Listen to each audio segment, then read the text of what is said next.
So in the studio now we have Tracy Jackson.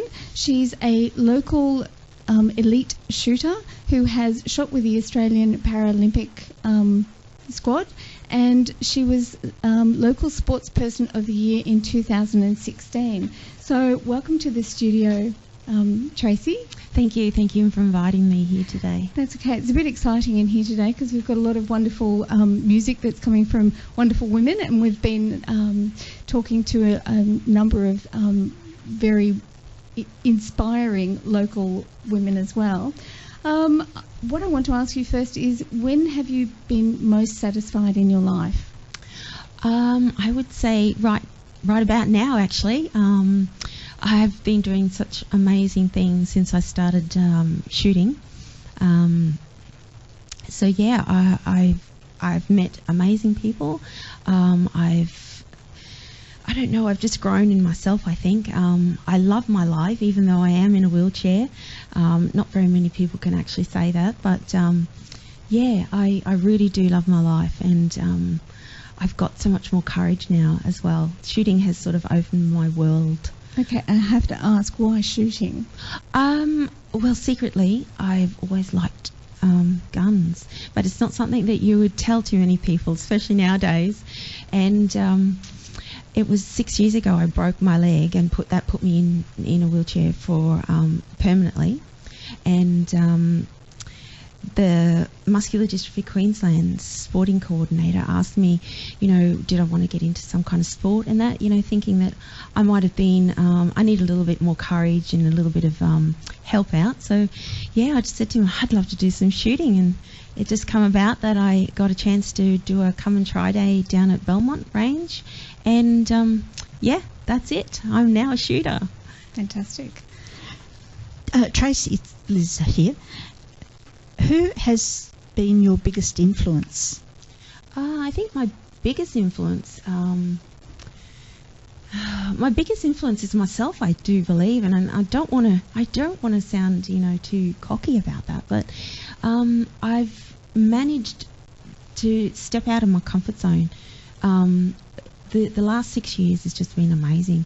I was a nobody. Well, that's how I felt. I was a nobody before then, and then taking the step to go shooting, and then a year later getting on the Australian team and travelling the world and meeting new people, and so I think I influenced myself to just step outside the comfort zone and just try new things. I mean, if you fail, you fail, but at least you've tried, So yeah. I hope that doesn't come across to be too.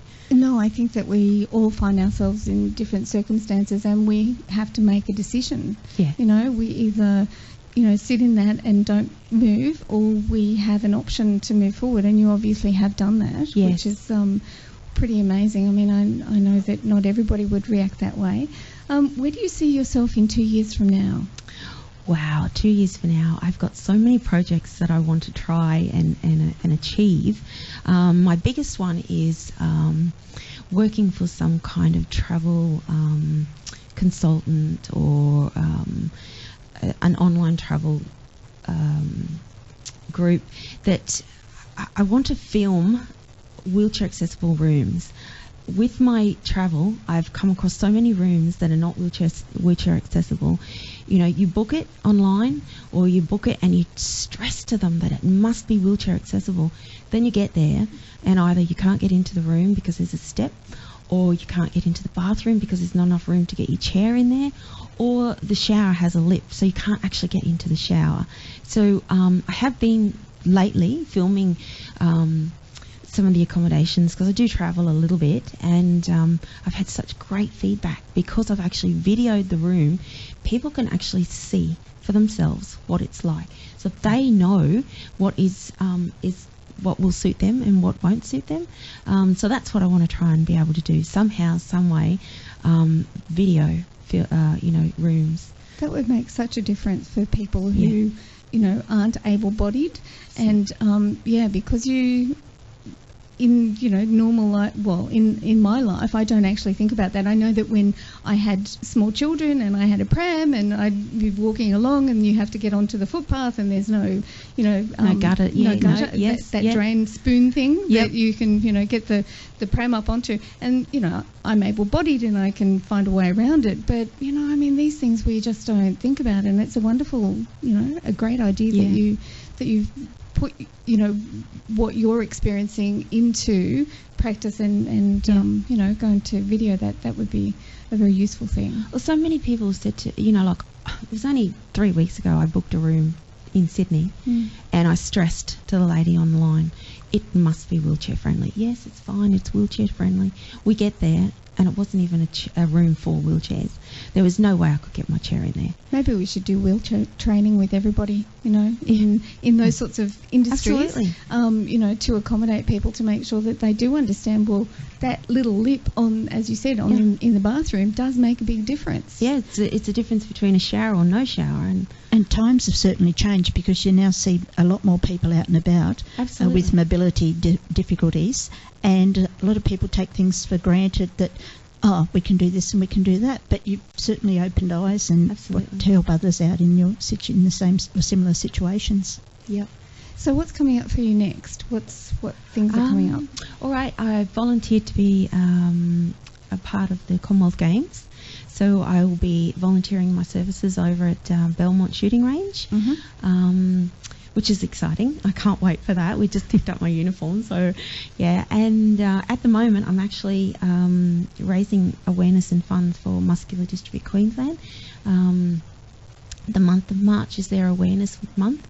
And because I suffer from muscular dystrophy, I'm challenging myself to walk an extra 100 steps a day for 30 days. I can usually do about 40 normally. I don't walk around very much at all because I've lost balance and everything. But I thought, well, I'm going to challenge myself. So yeah, I'm up to 745 steps, and that's over the last 7 days. So I'm hoping today, if it's all right with you guys, if I can film walking in the studio here and do my 100 steps in the studio, that would be so cool. Why not? I think we can do. We would love you to do that. That would be fantastic. What advice would you give to your 12-year-old self? Wow. My 12-year-old self didn't know that she had a disability. So I don't know. That's a really hard question. If you had said maybe 16-year-old self when I found out that I have the disability, it would have been just take it in your stride. Nobody sees the disability, and that was my problem back then. Yep. Is I thought people saw me with a disability, and so many people have said to me, you were just you. We didn't see the disability, and I suffered a lot. I suffered probably up until about I was 35. I hid myself away from the world because of my disability, but no longer. Good. I'm out there. Excellent. Yes. Well, we're hoping to see more of you and to hear more of what's happening in your life, and we really thank you very much for coming in today and talking with us. Thank you for having me. I hope you have a wonderful time at the Commonwealth Games. Yes, I'm sure I will. That's going to be, I'm sure it's going to be a lot of fun, and we really wish you well in all of the things that you aspire to. So, thank you. Yeah, thank you very much for coming in this morning. That was, we've been speaking with shooter Tracy Jackson.